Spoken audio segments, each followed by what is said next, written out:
Raising women's voices, one story at a time. Welcome to the She Said Project podcast.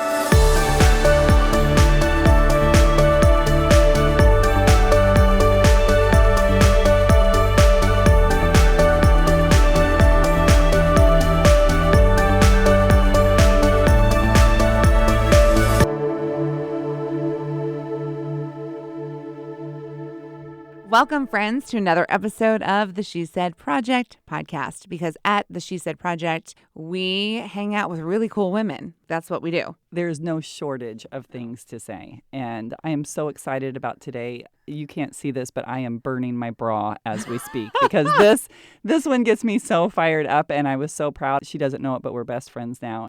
I just wanted to high five her and butt slap and all of the exciting things. So really. If you haven't met Carrie Rosso yet, that is her vocabulary for, hey, I'm really excited. But Carrie Rosso, one of the founders of the She Said Project. I'm Jenette Jerzik, National Director. And let's just bring our guest right on here because Katie Kim is a force.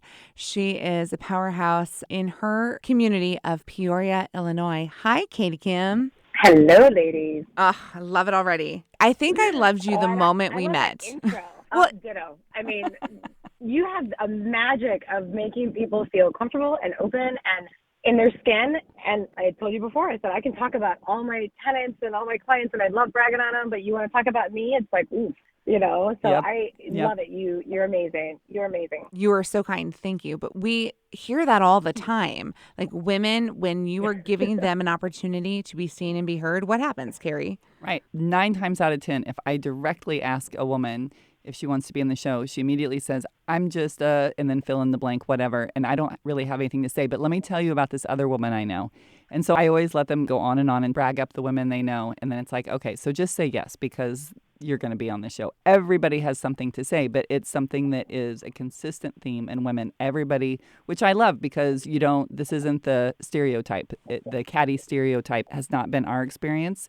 It's been nonstop women building up other women and saying, do you know, have you met, all of those things. And that's how I felt when I listened to your words coming out of your mouth. This woman is amazing. Well, thank you. Well, we're groomed to that, right? We Yep. we pave the path, and then I always say, you build one, bring one. So like as you're building up, bring one with you.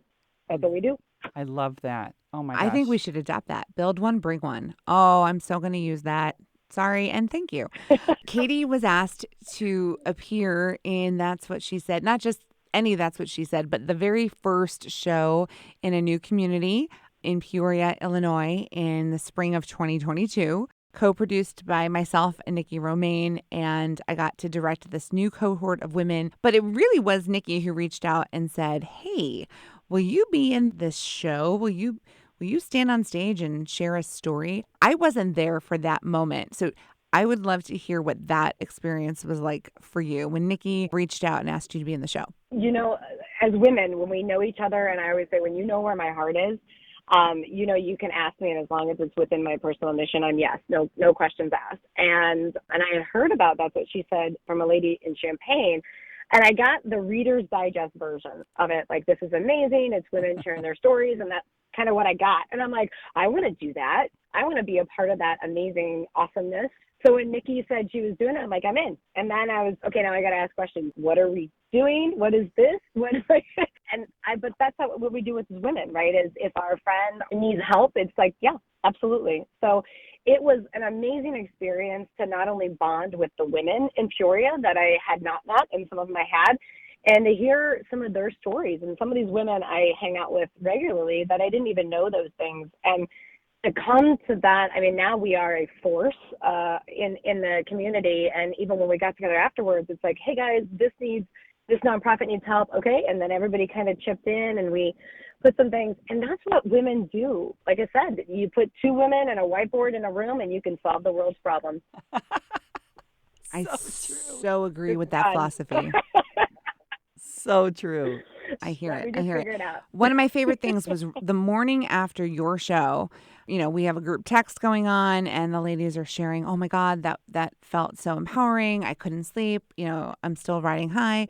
But it was Donna from your show who sent a text. God brought this group of women together for a reason. Let's go do something amazing. And you're so right. The calls have already been out there for let's support this group. Let's build this idea. Let's continue our impact because stories connect us and they empower us. There was just so much love on that stage. But you know what? Our listeners are like, I want to know Katie Kim because she's so awesome. So why don't we go ahead and share your story from that performance so our friends can get to know you as well. We're going to play the performance, the clip. We're going to go to the clip of Katie Kim on stage, and that's what she said, Peoria, Illinois, spring of 2022, with her story, Constructing Katie Kim.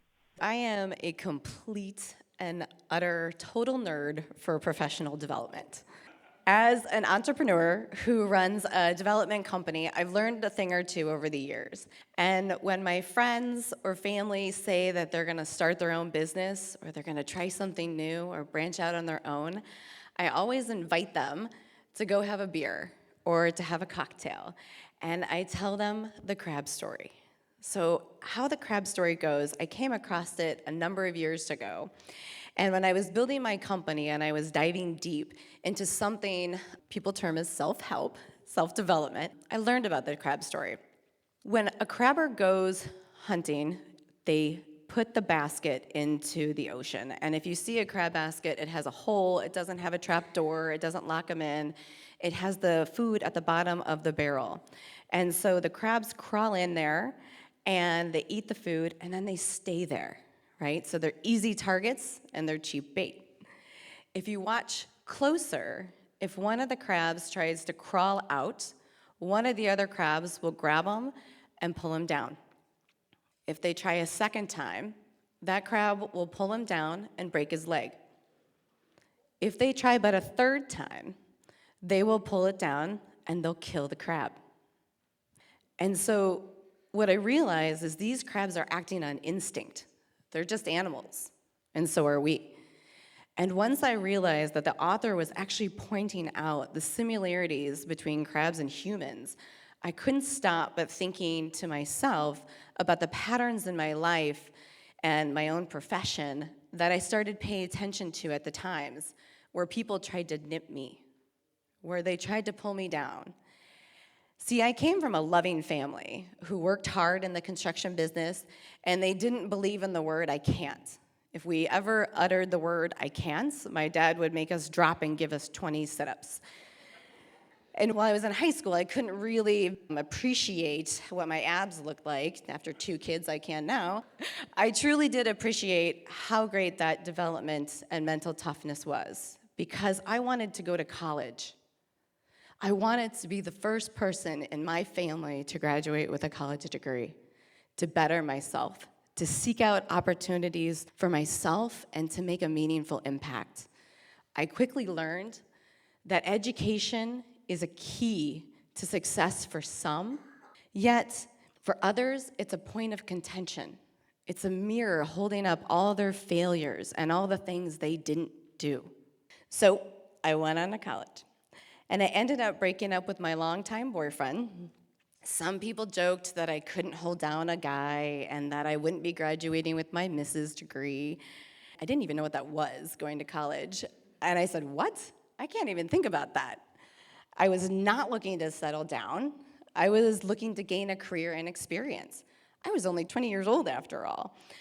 As I digested this reaction from people I loved and knew, I couldn't help but think it was a little nip pulling me down. So my first real professional experience was a summer internship, which I absolutely loved. It took me to the big city of Chicago, and I quickly got used to being one of the only, or one of few, women in the room with all men often. I showed up early, I stayed late, and I worked really hard to prove myself.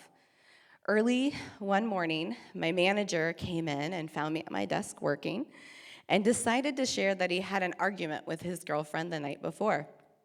I didn't ask for the details. I had learned that way long ago with men. But he started to share anyway. And he said, she asked me what I think about when I pleasure myself. And I got really uncomfortable, and I said, nothing. And so He said, yeah, and I said, I think about you. And I said, oh, I'm sure she really appreciated that. That's very nice. Back to coding. And he goes, no, walks straight up to me and goes, you. And I couldn't think of anything to say other than, probably not the best thing to say. As I turned back to my Lotus Notes coding and prayed somebody else would come in the office. I could feel the flush of embarrassment on my face. The exchange had nipped at my integrity, but I was determined not to let it stop me. When the summer ended, I went back and I finished my computer science degree at the University of Iowa, and I became the first person in my family to graduate college.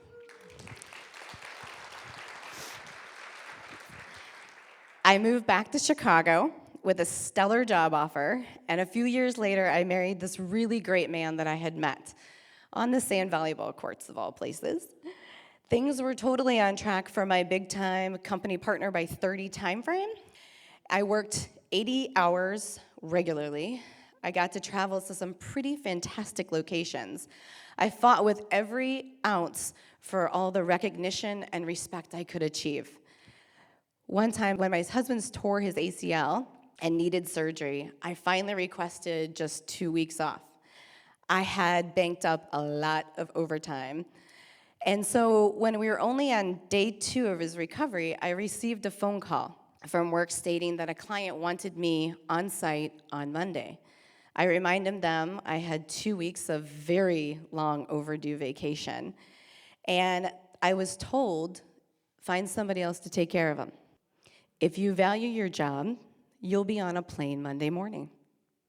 So I felt that nip very, very loud and clear. And Monday morning on that airplane, I sat down, opened up my computer, and started updating my resume. After a great stint with a newly found startup, I had a conversation with my family about moving back to Peoria, taking on some of the family business. It was a challenge to move back. But we were thinking about starting a family, and it would be nice to have some family support around. But there was a shift. When the educated big city girl came back home, the nips and the jabs were subtle, but they were still painful. When our first pregnancy ended up with a miscarriage, I was told, well, some ladies can't handle pregnancy, Katie, and maybe being a mom just isn't in the cards for you. So when our first son made his way into the world on July 4th with a C-section, I was beyond happy, blessed, glowing. And I was shocked to hear some people say, well, don't worry about that natural childbirth you want. A lot of women can't really handle childbirth. With a newborn baby in my hand and working for a family business, I was struggling to be that powerhouse that I was prior to becoming a mom. I would find myself crying daily as I tried to balance work, life, lack of sleep, and let's not forget those all-fun post-pregnancy hormones. So I have to admit, I was taken back. This was the first time in my career experiencing motherhood, juggling things I had absolutely no control over, a baby, a career, and I was expecting a little sympathy and support. But I pushed through. And after our second son, I started studying for my CCIM designation. So that's like an equivalent of like a master's degree for commercial investment, real estate. Fast as I can say without putting you guys to sleep.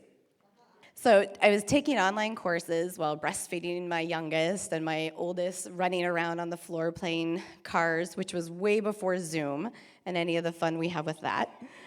And I still managed to have the time for my husband to take control of the 2 kids so I can fly out to California to take the 8-hour test. And I am so proud to say I passed. Riding high, afterwards, a lot of the new candidates and some of the people from the chapter go out to work or go out to drinks. And I was having a lot of conversations with people about what this meant, what this going to do with their career. And I was talking with this really nice man, a father of 3, who does low-income housing tax credits, so I was being a nerd, and asking him about what he does. And so when we were getting ready to leave, he offered to walk me back to my hotel. When we got there, he pushed me up against the wall and said, "This can end in two ways. I can take you upstairs and bleep, or we can just go talk and see what happens." Utterly frozen and shocked, I said, "Or you can go home," pushed him off of me, and ran into the back of the hotel lobby as fast as I could.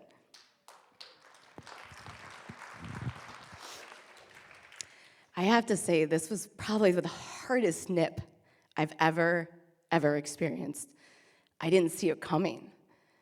I didn't think so. I felt like a victim. I was a victim. And I'm a strong woman. I couldn't understand how I let this happen. I was so upset, and I was scared to tell my husband, but I didn't want to keep any secrets in our marriage. And with the help of my prayer group, I found the courage. His first response was, "I'm so sorry."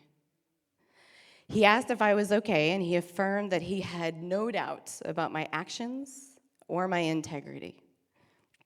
This kind, loving, and supportive man and I have built a family together that just makes my heart overflow every day.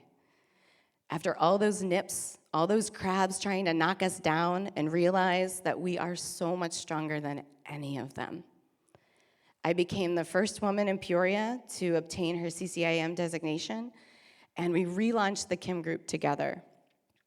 Now, I'm constructing my life, my career, my company on my terms.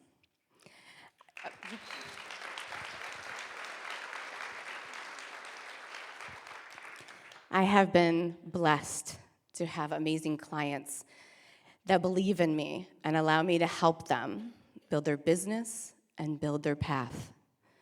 All those years that I searched for something grander, something more, something that I could believe in and then get behind, I had finally constructed what I was looking for. When I look at the completion of a project, I see the meaningful impact that it has on my clients, my community, and myself. I feel completely fulfilled. When you're limited by resources and education and experience, you still have a choice to stay where you are, to fight your own way out of that cage, up and out, for something better, something more meaningful. But be aware, there are those people out there who will only react to what they know, to their instincts. They are the crabs, and they're coming for you. And they're coming in all different directions and ways you would never expect. They will try to nip at you. They will try and pull you down. They will eventually kill your spirit. So you have to make the decision, should I stay or should I grow?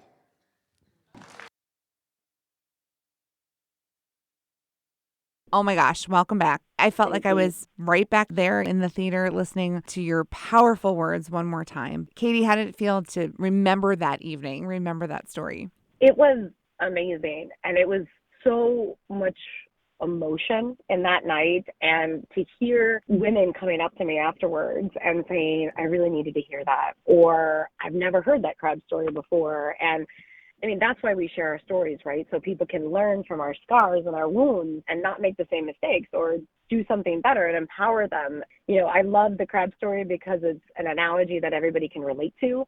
And it kind of does what I say, the new car syndrome. When you buy a car and then all of a sudden you see your car everywhere. Well, not everybody went out and bought a new car, but now you're aware of it. And that's what I love when I share that with my clients or with my friends that are starting businesses. You need to be aware of the people that are going to tackle you that you don't know are going to tackle you. And that's why I share the crab story. I feel so blessed to be able to have had the That's What She Said platform, to be able to share that with more women and more people, because we had a lot of men in the audience as well. And it's just great. That's my personal mission, is lift one, bring one. Well, I think it fit with us so perfectly, and I was nodding when you were talking about that and thinking about, who do we all want to be? Don't be a crab, don't be that person.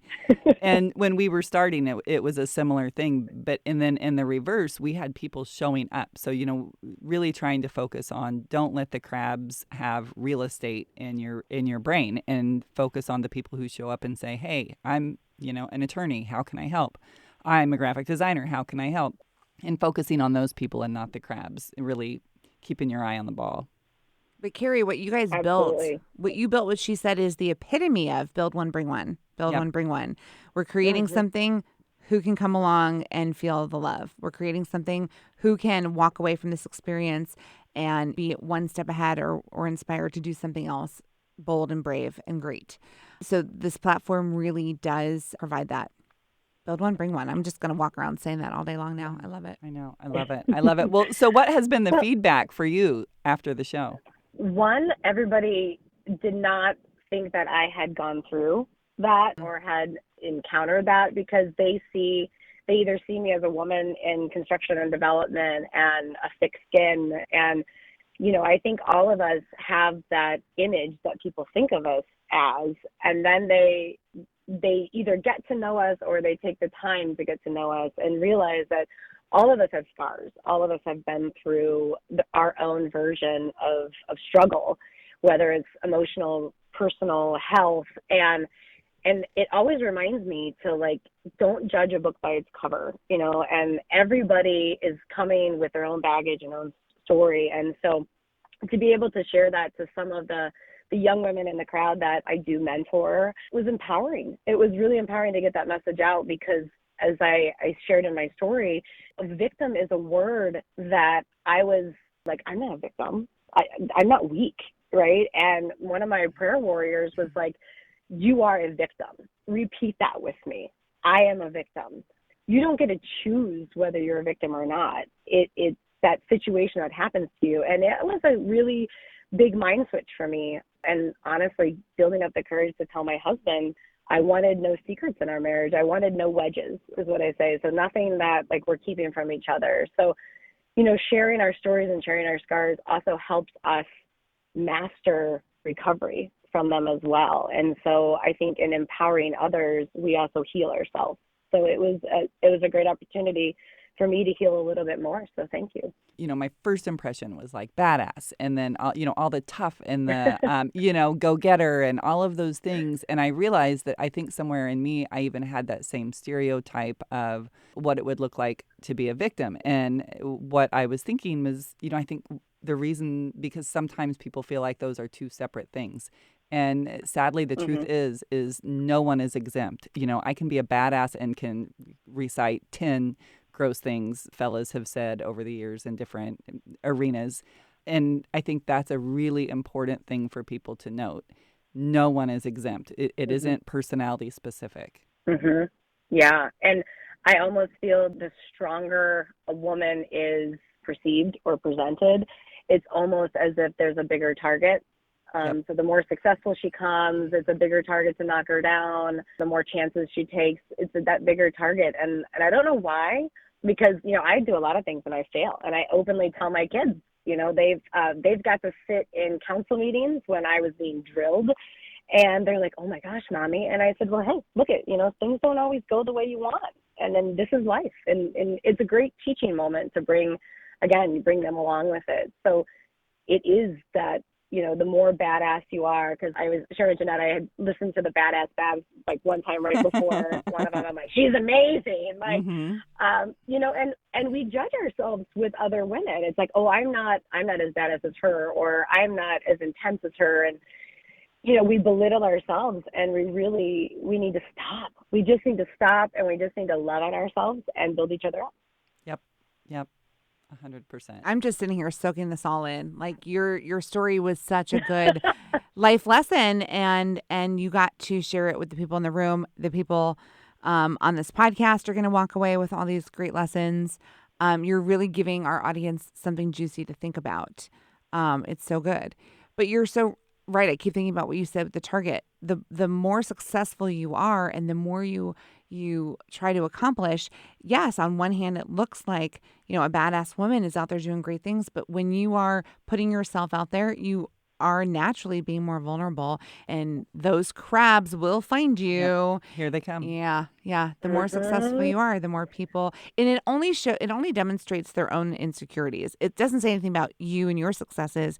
It speaks volumes about the people who are out there to pull you down. And it doesn't hurt less knowing that. Yes, we can say that and we fully understand that, right? But it doesn't hurt less when somebody tries to pick at you and to nip at you. And I remember in trying to launch my business and build my business, people would say, okay, that's great. I hope you do it. Not, okay, let me, I'm like, okay, you need your C-suite. Okay, you need this person, this person, this person. I'm going to make connections and do texts before we leave, our beer. And that's, we need to help empower people, because that really gets us next level. We just have got to keep focusing on building each other up, because really nobody has time for crabs, and we don't want them in our life. We really don't. And I think that's the takeaway here, Kerry. No one has time for crabs. Jenette's trying to get me to go down a bad path, and I'm not going to bite, Katie. I'm not going to do it. I'm a classy broad, all right? Always bringing the class here at the She Said. Let me say, I got the job site, Katie, and the presentation, Katie. So, yeah. And we all have to laugh a little bit. We all have to, be a little bit rough around the edges and still show up and do the amazing things that we do. And you are the perfect example of all of that. Katie Kim, my new best friend. Don't tell Nikki I said that. But Katie Kim. My new best friend, for sure. My new friend in Peoria. But you're going to go out there and spread the word and, and keep moving the mission forward of empowering women, empowering young people, showing people that they can be real, raw, authentic, and powerful and successful, and build one, bring one. Love it.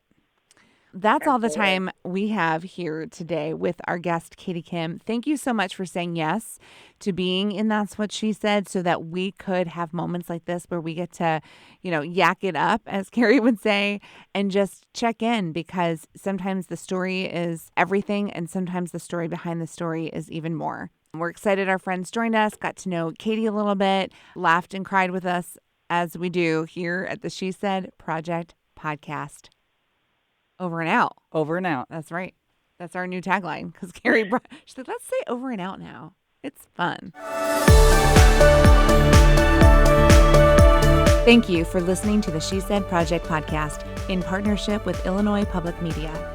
All materials contained in the podcast are the exclusive property of the She Said Project and That's What She Said, LLC.